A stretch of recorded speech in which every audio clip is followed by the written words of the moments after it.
بسم اللہ الرحمن الرحیم وَلَقَدْ كَذَّبَ أَصْحَابُ الْحِجْرِ مُرْسَلِينَ۔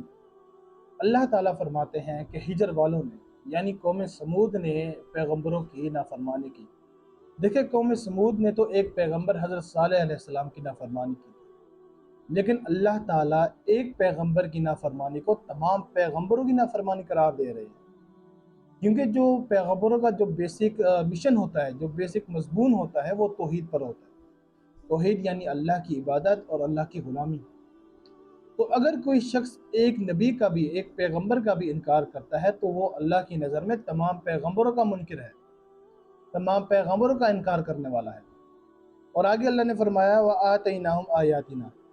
اللہ تعالیٰ فرماتے ہیں کہ ہم نے انہیں نشانیاں دی، اور سب سے بڑی نشانیوں میں سے ایک نشانی یہ تھی کہ اونٹنی کا پہاڑوں میں سے نکلنا، اور اس کے علاوہ زمین میں جو کچھ بھی ہے، آسمان اور زمین کے درمیان جو کچھ بھی ہے، وہ سب نشانیوں میں شامل ہے۔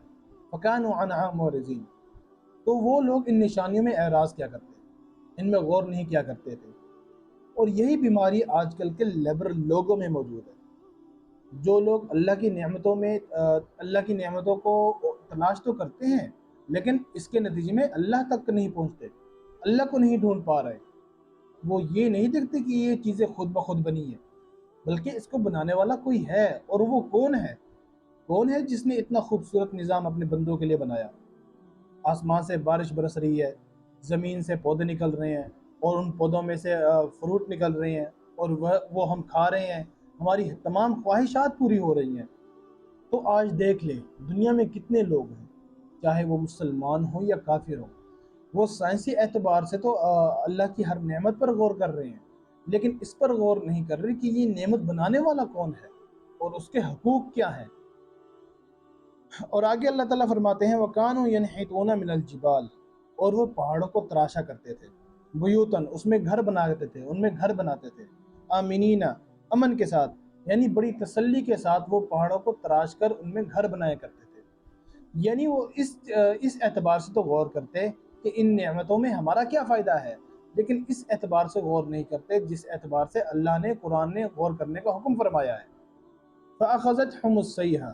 اللہ فرماتے ہیں کہ ایک زوردار آواز نے ان کو پکڑ لیا، مصبحین، اس حال میں کہ وہ صبح کر رہے تھے، یعنی وہ رات کو یہ سوچ کر سوئے کہ ہم صبح اٹھیں گے، کام کریں گے، محنت مزدوری کریں گے، کھیتی باڑی کریں گے، لیکن جب صبح ہوئی تو ان پر اللہ کا عذاب آ گیا۔ فَمَا أَغْنَاهُمْ مَا كَانُوا يَكْسِبُونَ۔ جو کچھ انہوں نے کمایا، جو کچھ انہوں نے بنایا، جو ترقی انہوں نے حاصل کی تھی، وہ ساری کی ساری برباد ہو گئی۔ تو اللہ پر یہ سوال بنتا ہے کہ اے اللہ تعالیٰ، آپ نے ان کو برباد کیوں کیا، حالانکہ وہ عیش تھے، آرام سے اپنی زندگی گزار رہے تھے۔ تو اللہ نے اس کا جواب بھی بتا دیا، اس سوال کا جواب آگے بتا دیا، وَمَا خَلَقْنَا السَّمَاوَاتِ وَالْأَرْضَ وَمَا بَيْنَهُمَا إِلَّا بِالْحَقِّ، کہ ہم نے زمین اور آسمان کو اور جو کچھ اس کے درمیان ہے اس کو حق کے ساتھ پیدا کیا، یعنی کسی حکمت کے ساتھ پیدا کیا۔ مطلب اس کی ایک وجہ ہے پیدا کرنے کی، اور وہ وجہ کیا ہے؟ وہ وجہ ہے آزمائش۔ اور حکمت یہ ہے کہ اے اللہ، کہ میرے بندے ان چیزوں کو دیکھ کر مجھ سے ڈرتے ہیں یا نہیں ڈرتے، مجھے یاد رکھتے ہیں یہ نہیں رکھتے۔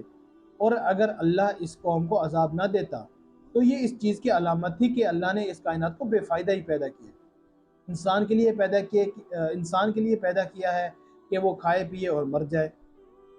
اللہ اگر اس وجہ سے کائنات کو پیدا کرتا تو یہ باطل ہوتی، یعنی اللہ کے اصولوں کے خلاف پیدا ہوتی۔ ہر وہ چیز جو الٹی پیدا ہو وہ باطل ہوتی ہے، اور ہر وہ چیز جو کسی وجہ سے پیدا ہو، جو کسی حکمت پر مبنی ہو، وہ حق کہلاتی ہے۔